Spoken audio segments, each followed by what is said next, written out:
Assalamualaikum warahmatullahi wabarakatuh. Waalaikumsalam warahmatullahi wabarakatuh. Oke, di sini kelompok saya akan menjelaskan mengenai superkonduktor yang beranggotakan yaitu dengan saya sendiri Dwi Krisna Primadeka dengan NIM 013, kemudian Belah Hati Bijak dengan NIM 028, kemudian Hadi Ajlin dengan NIM 018. Apa sih yang dimaksud dengan superkonduktor? Superkonduktor atau superkonduktivitas adalah fenomena hilangnya resistansi listrik dalam logam. Paduan dan senyawa pada suhu di bawah suhu kritis tertentu. Fenomena ini ditemukan oleh Heikki Kamerlingh Onnes pada 1911 saat ia mencatat resistansi merkuri beku hilang pada 4,2 Kelvin. Material superkonduktor dapat kembali ke kondisi nol superkonduktor dengan medan magnet atau arus besar tertentu. Onnes menerima Nobel Fisika pada tahun 1913 atas temuannya. Oke, kemudian sejarah superkonduktor. Fenomena ini pertama kali diamati pada tahun 1911 oleh Heikki Kamerlingh Onnes saat mendinginkan merkuri hingga suhu helium cair 4K atau minus 269 derajat Celcius.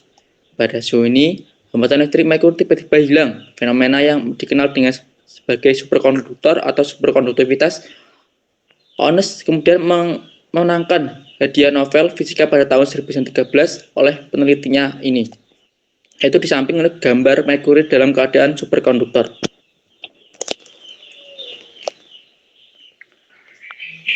Kemudian definisi superkonduktor. Superkonduktor adalah bahan-bahan yang menunjukkan sifat resistansi nol dan kemampuan mengusir medan magnet eksternal. Efek Meissner di bawah suhu kritis tertentu atau TC. Resistansi nol adalah tidak ada kehilangan energi dalam bentuk panas saat suhu mengalir. Kemudian efek Meissner ada superkonduktor yang memblokir medan magnet eksternal menyebabkan garis-garis medan terlepas dari material.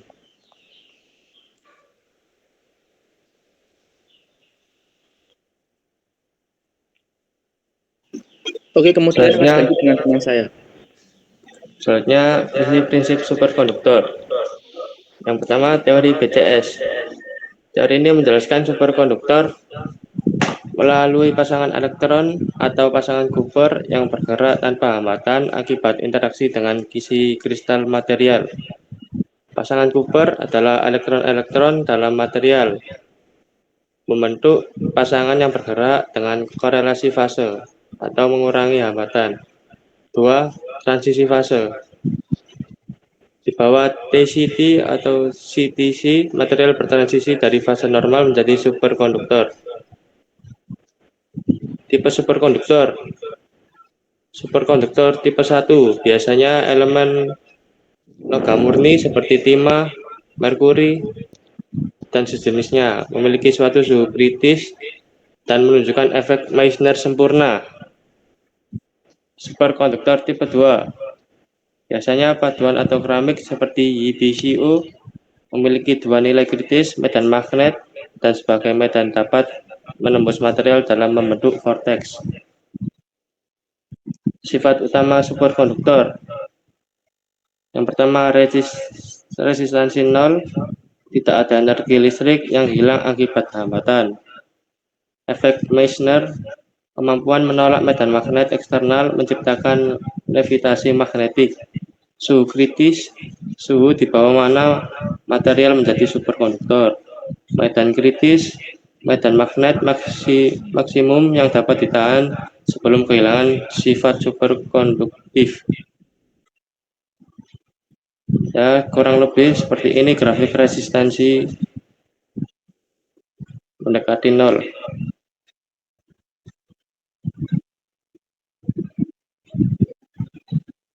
Aplikasi teknik elektro. Pertama, transmisi daya listrik. Superkonduktor digunakan untuk kabel listrik dengan kehilangan energi yang minimal. Kabel berbahan superkonduktor memungkinkan efisiensi lebih tinggi dibanding kabel konvensional.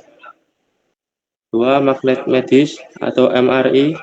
Superkonduktor menggunakan dalam mesin MRI untuk menghasilkan medan magnet kuat dan stabil tanpa konsumsi energi tinggi. 3. Maglev atau levitasi magnetik. Kereta maglev menggunakan superkonduktor untuk menciptakan efek levitasi, mengurangi gesekan, dan memungkinkan kecepatan tinggi. 4. Komputer kuantum. Sirkuit berbasis superkonduktor digunakan menghasilkan qubit dengan koherensi tinggi dalam komputer kuantum. Contoh nyatanya dijelaskan oleh teman saya.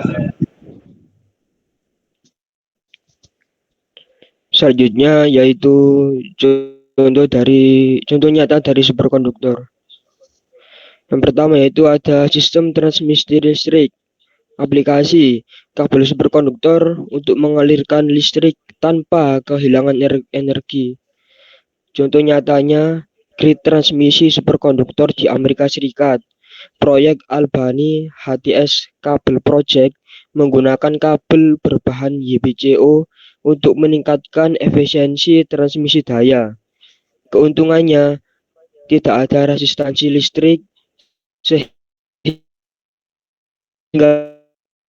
efisiensi meningkat. Kabel ringan dan membutuhkan lebih sedikit ruang dibanding kabel tembaga. Contoh nyata yang kedua, mesin MRI atau Magnetic Resonance Imaging. Aplikasi menggunakan magnet superkonduktor untuk menghasilkan medan magnet kuat dan stabil.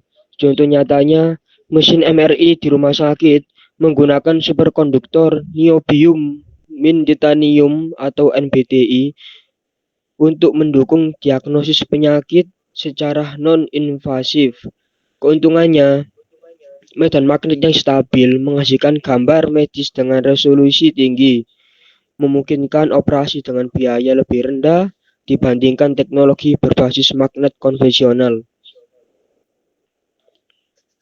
Selanjutnya itu generator dan motor superkonduktor. Aplikasi superkonduktor digunakan dalam generator turbin angin dan motor listrik untuk meningkatkan efisiensi. Contoh nyatanya, proyek Siemens HTS Motor. Motor listrik berbasis superkonduktor dengan efisiensi tinggi untuk industri kelautan dan transportasi. Keuntungannya, mengurangi ukuran dan berat mesin, peningkatan daya keluaran tanpa peningkatan konsumsi energi.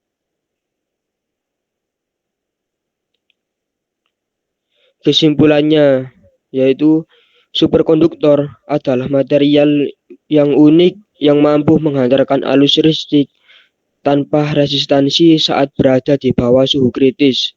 Fenomena ini didukung oleh sifat-sifat utama, yaitu 1. Resistansi 0, menghilangkan kehilangan energi dalam bentuk panas, memungkinkan aliran arus yang efisien. 2. Efek Meissner, kemampuan untuk mengusir medan magnet eksternal yang memungkinkan aplikasi seperti levitasi magnetik. Konsep superkonduktivitas dijelaskan oleh teori BCS yang menunjukkan bahwa pasangan Cooper atau pasangan elektron memainkan peran penting dalam mekanisme ini. Superkonduktor dapat diklasifikasikan menjadi tipe 1 dan tipe 2.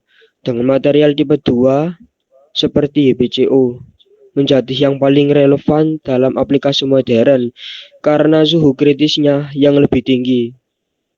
Relevansi dan aplikasi.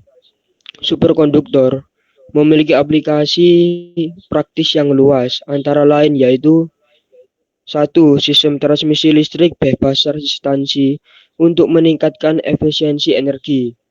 2. Magnet superkonduktor dalam mesin MRI untuk diagnosis medis. 3. Teknologi kereta maglev untuk transportasi cepat. 4. Generator dan motor efisiensi tinggi dalam industri. 5. Sirkuit komputer kuantum untuk komputasi masa depan. Itu saja presentasi dari kelompok kami. Bila ada yang dipertanyakan, silakan ditanyakan.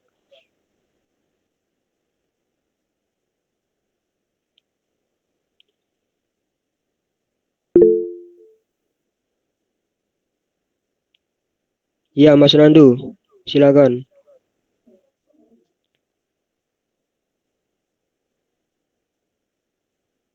Halo, apa suara saya sudah terdengar?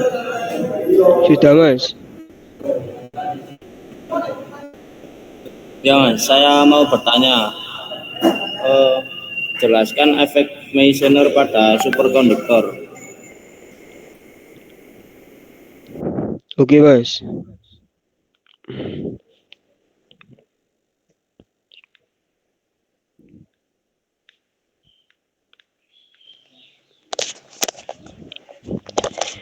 Ya, saya jawab, Mas. Efek Meissner pada konduktor yaitu efek Meissner pada superkonduktor adalah untuk superkonduktor mengusir medan magnet eksternal. Ini terjadi karena adanya interaksi antara elektron dalam superkonduktor dan juga medan magnet yang memungkinkan aplikasi seperti ini levitasi magnetik. Apakah sudah terjawab, Mas Nando? Baik, sudah cukup, Mas. Ya, terima kasih, Mas. Selanjutnya yang lain kalau ada yang dipertanyakan.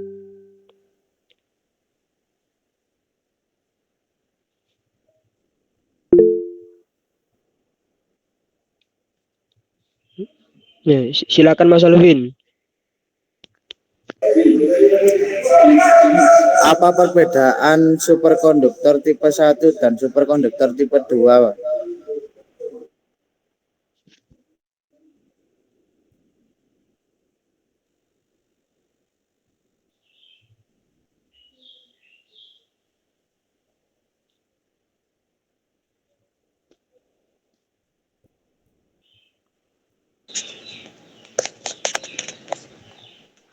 Oke, pertanyaan dari Mas Alvin, saya akan jawab.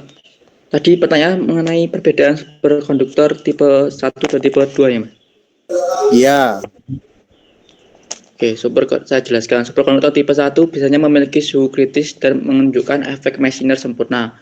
Superkonduktor tipe 1 lebih sederhana responnya terhadap medan magnet. Kemudian, superkonduktor tipe 2 yaitu memiliki dua nilai kritis, medan magnet dan sebagai medan magnet menembus material dan dalam bentuk vortex.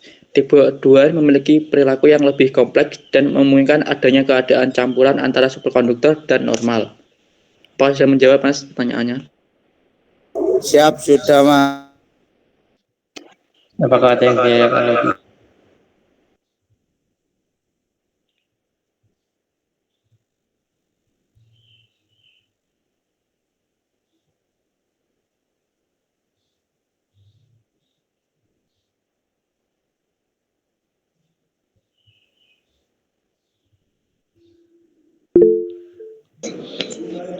Saya mau bertanya, Mas. Ya, silakan.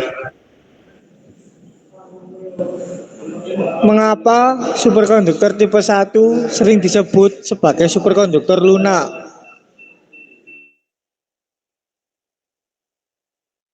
Baik, saya akan menjawab. Kenapa superkonduktor tipe 1 sering disebut sebagai superkonduktor lunak? Karena superkonduktor tipe 1 mudah kehilangan sifat superkonduktivitas ya saat terkena medan magnet yang cukup kuat. Apakah sudah menjawab? Baik, Mas, sudah menjawab, Mas. Terima kasih. Ya, terima kasih. Sekian dari kelompok kami. Apabila ada salah kata, mohon dimaafkan. Assalamualaikum warahmatullahi wabarakatuh. Waalaikumsalam warahmatullahi wabarakatuh. Waalaikumsalam warahmatullahi wabarakatuh.